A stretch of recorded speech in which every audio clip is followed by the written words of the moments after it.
ಇದು ಬಹಳ ಇಂಪಾರ್ಟೆಂಟ್ ಶಹೀದವ್ರೆ. 5 ಗ್ಯಾರಂಟಿಯನ್ನ ಜನಗಳ ಮಧ್ಯದಲ್ಲಿ ಹೋಗಿ 5 ಗ್ಯಾರಂಟಿಯನ್ನ ಘೋಷಣೆ ಮಾಡಿದ್ವಿ. ಇನ್ನೊಂದು 6ನೇ ಗ್ಯಾರಂಟಿ ಅಂತ ನಾನು ಭಾವಿಸ್ತಾ ಇದ್ದೀನಿ.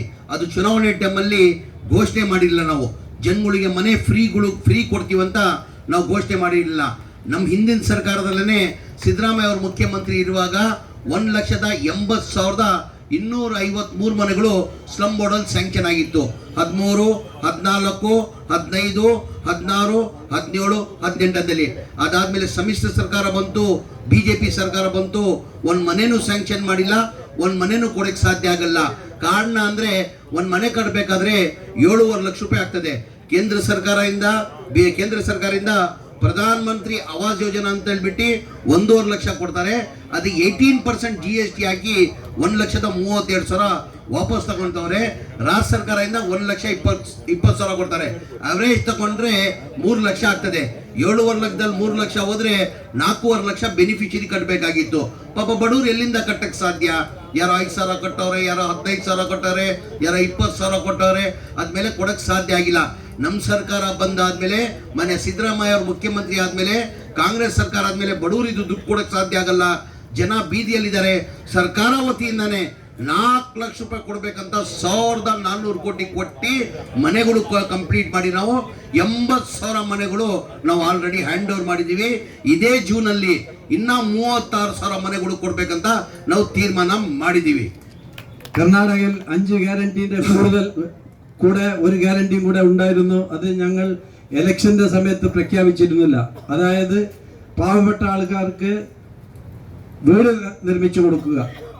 രാജീവ് ഗാന്ധിയുടെ ഹൗസിംഗ് കോളനി എന്ന ആ ഒരു ഡിപ്പാർട്ട്മെന്റിന്റെ മുഖാന്തരം കഴിഞ്ഞ 23, 24, 25 വർഷങ്ങളിൽ കർണാടക സർക്കാർ 7,400 കോടി 7,400 കോടി രൂപ നീക്കിവെച്ചിട്ടുണ്ട്. അത് പാവങ്ങൾക്ക് വീട് നിർമ്മിച്ചു കൊടുക്കാനാണ്. GSTയും മറ്റുള്ള കാര്യങ്ങളെല്ലാം കഴിച്ചു നോക്കിയാൽ 4 ലക്ഷം എക്സ്ട്രാ കൊട്ടിದ್ರಿ. ഇപ്പൊ 4 ലക്ഷം കൂടുതലായി 7 ലക്ഷം രൂപയാണ് ഒരു വീട് നിർമ്മിക്കാൻ ചെലവാകുന്നത്. ഈ സർക്കാർ വന്ന ശേഷം ബഹുമാനപ്പെട്ട ജമീർ അഹമ്മദ് അതിന്റെ വസതി ഈ വീട് നിർമ്മാണത്തിന്റെ വകുപ്പ് അദ്ദേഹമാണ് ഏറ്റെടുത്തിരിക്കുന്നത്. ഇപ്പോൾ അത് ഹൗസിംഗിന്റെ ഇതിലേക്ക് 7 ലക്ഷം രൂപയാണ് ഒരു വീടിലേക്ക് കൊടുക്കാൻ തീരുമാനിച്ചത്. GST ഒക്കെ കഴിച്ചിട്ട് 7 ലക്ഷം രൂപ ഓരോ ഉപഭോക്താക്കൾക്കും കൊടുക്കാനുള്ള സംവിധാനം കർണാടക സർക്കാർ ചെയ്തിട്ടുണ്ട്.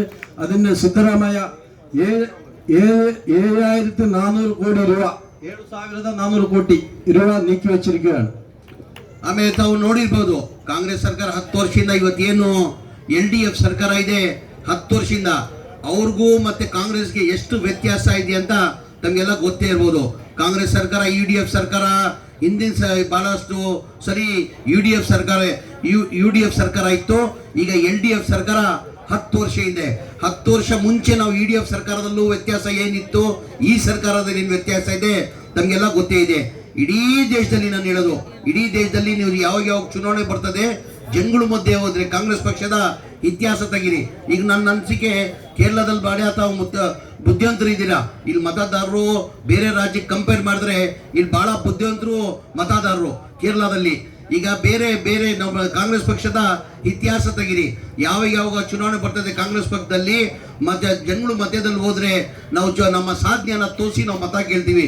ನಮ್ಮ ಸರ್ಕಾರ ಇತ್ತು, ನಾವು ಇಂಥ ಕಾರ್ಯಕ್ರಮ ಕೊಟ್ಟಿದ್ದೀವಿ, ನಮ್ಮ ಸರ್ಕಾರ ಬಂದ್ರೆ ಈ ಕಾರ್ಯಕ್ರಮ ಕೊಡ್ತೀವಿ ಅಂತ ನಮ್ಮ ಸಾಧನೆಯನ್ನ ತೋರಿಸಿ ಮತ ಕೇಳ್ತೀವಿ. ಯಾವತ್ತಾನು ಇವ್ರು ಸಾಧನೆಯನ್ನ ತೋರಿಸಿ BJPಯವರು ಮತ ಕೇಳಿದಾರ? ಹಿಂದೂ ಮುಸಲ್ಮಾನ್ ಅವ್ರು ಯಾವ ಹಿಂದೂನು ಬೇಕಾಗಿಲ್ಲ, ಯಾವ ಮುಸಲ್ಮಾನು ಬೇಕಾಗಿಲ್ಲ. ಅವ್ರು ಬೇಕಾಗಿರೋ ಅಧಿಕಾರ. ನಮ್ಮ ಬಹಳಷ್ಟು ಅಲ್ಪಸಂಖ್ಯಾತರು ಮುಸ್ಲಿಂ ಸಮಾಜದವ್ರು ಹೆಚ್ಚಿನ ಸಂಖ್ಯೆಯಲ್ಲಿದ್ದಾರೆ. ಜಾಕೀರ್ ಹುಸೇನು ಇಲ್ಲಿ ಕೂತಿದ್ದಾರೆ, ಮೈನಾರಿಟಿ ಅಧ್ಯಕ್ಷ ಇದ್ದಾರೆ, ನನ್ನ ಆತ್ಮೀಯ ಸ್ನೇಹಿತರು. ನಮ್ಮ ಶಾಫಿ ಸಾದಿನೂ ಇದ್ದಾರೆ, ಬಹಳಷ್ಟು ಮುಸ್ಲಿಂ ಮುಖಂಡರಿದ್ದಾರೆ. ನಮ್ಮ ಇಸ್ಲಾಂ ಧರ್ಮದಲ್ಲಿ ಜಾತಿ ಭೇದ ಮಾಡಿ ಅಂತ ನಮ್ಮ ಇಸ್ಲಾಂ ಧರ್ಮ ನಮ್ಗೆ ಹೇಳ್ಕೊಟ್ಟಿಲ್ಲ. ಮಜಹಬ್ ನಹಿ ಸಿಖಾತಾ ಆಪಸ್ ಮೇ ಬೈರ್ ರಖ್ನಾ, ಹಿಂದಿ ಹೇ ಹಮ್ ಹಿಂದೂಸ್ತಾನ್ ಹಮಾರ, ಸಾರೇ ಜಹಾನ್ ಸೆ ಅಚ್ಚಾ ಹಿಂದೂಸ್ತಾನ್ ಹಮಾರ ಅಂತ ನಮ್ಮ ಇಸ್ಲಾಂ ಧರ್ಮ ನಮ್ಗೆ ಹೇಳ್ಕೊಟ್ಟಿರೋದು. LDF സർക്കാർ കഴിഞ്ഞ 10 വർഷമായി ഇവിടെ അധികാരത്തിലാണ്. അതിന് മുമ്പ് UDF നമ്മുടെ സംസ്ഥാനത്ത് അധികാരത്തിലായിരുന്നു.